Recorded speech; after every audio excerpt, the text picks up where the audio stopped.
Peggy 16.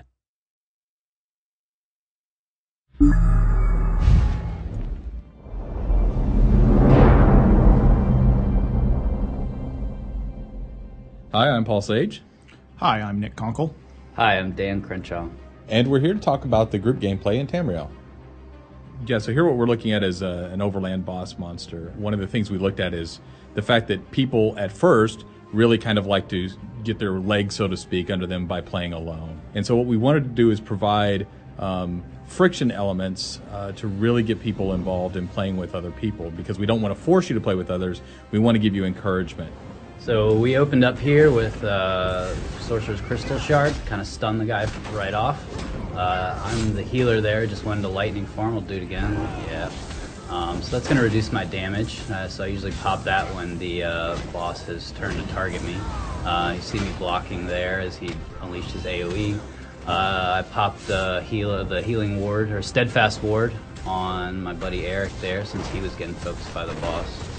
And now I'm just spamming. Yeah, Mage's when he gets to Fury. low health, it's time for Mage's Fury. So we have Pretty furious. You know, the execute abilities in our game are really useful and very popular. So when you get a boss down to a certain health threshold, everyone kind of just goes into execute mode and try and finish them off as fast as you can. This is trying to find a group member, and the fact that, you know, we don't want you to. We want to make sure that the world is big, and therefore we put lots of exploration points. But we don't want to artificially keep you from people by making it to where, you know, it takes an hour to get to somebody. So we have fast travel mechanisms where you can use either these way shrines, which is what you're seeing here, or you know, if you're actually in the group, you can teleport to that nearest group member, which may put you at a way shrine just because we have to put a safe place. But the idea is to get you with your group members as fast as possible.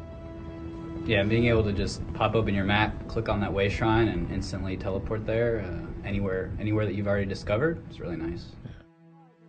And this is a Dark Anchor encounter. Yeah, anytime you see something like this out in the world and you know, hey, there's 6 guys there and they're performing some sort of super ritual, and I'm pretty sure something terrible is going to happen after that, you want to be able to quickly get a friend to come with you, because you're not going to be able to take that out by yourself, probably. That guy's going to be fine. Trust me, guys. I don't think he's going to be fine at all. It's going to be great. He's floating in midair. Yeah. Yeah, so he got sacrificed, and in his place, bad things.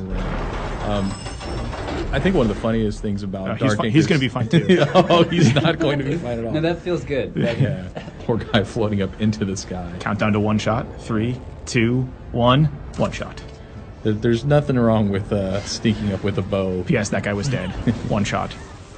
Give him the AoEs. The idea is that Molag Bal, who's this, you know, a Daedric prince, is trying to pull the world, which is called Nirn, into his realm of Cold Harbor, and basically make it a bad time for everybody. So this is one of those anchor points, and that's why you see all of his minions spawning in. These Daedra are trying to prepare the way for him to bring Nirn into Cold Harbor. This Dark Anchor's not given up easily. You know, I think we're pretty well positioned here to make sure that we can. You know, but we can see monsters. Every person's engaged in an individual little fight, and Dan sort of in the back healing, but also dealing with guys that are rushing at him. So there's just enough action that if you aren't coordinated and working together like this, then, you know, everyone will just scatter and die on their own.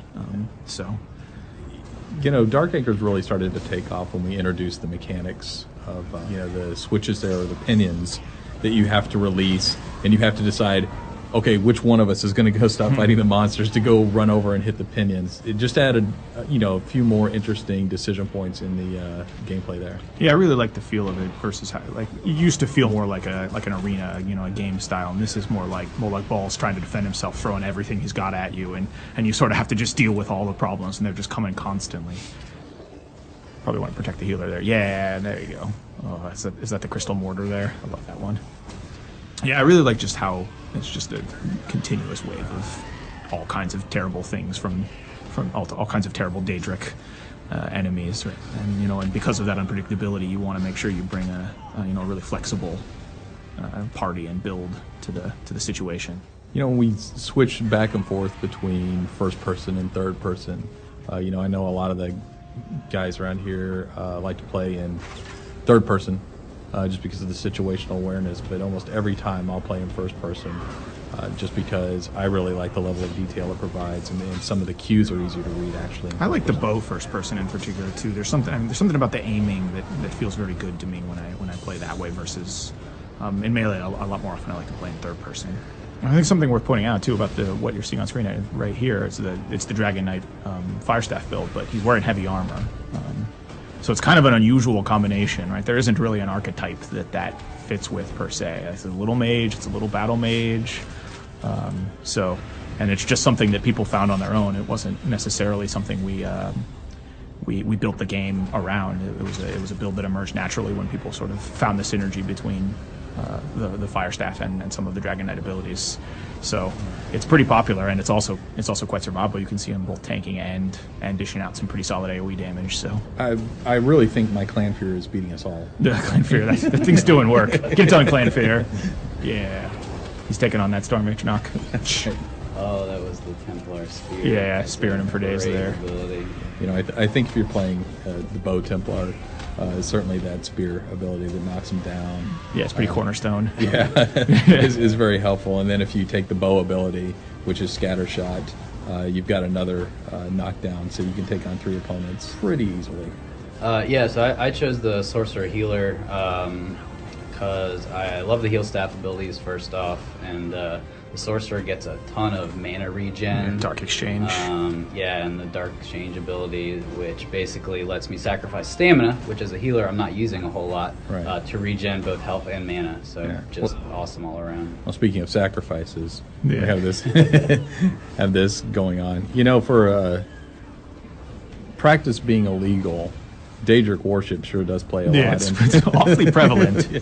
This is a harvester. You can see that there's a little orb on the side of your screen there that just got exploded. That will gradually restore health if you don't stop it from getting to the harvester. That's sort of how you take her down. And there's 4 of them that spawn, and you have to take them out before they get to her. Nice dodge. Yeah, that was a pretty sweet dodge roll. I think a harvester is actually one of our unique Daedra for Elder Scrolls Online, correct? Yeah, I think so. Yeah.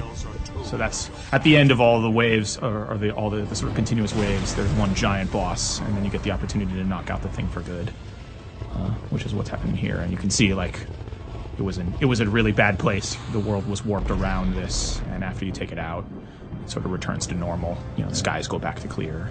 Yeah, he sparkles. Yeah, take that, Molag Ball. Stay out of our Tamriel.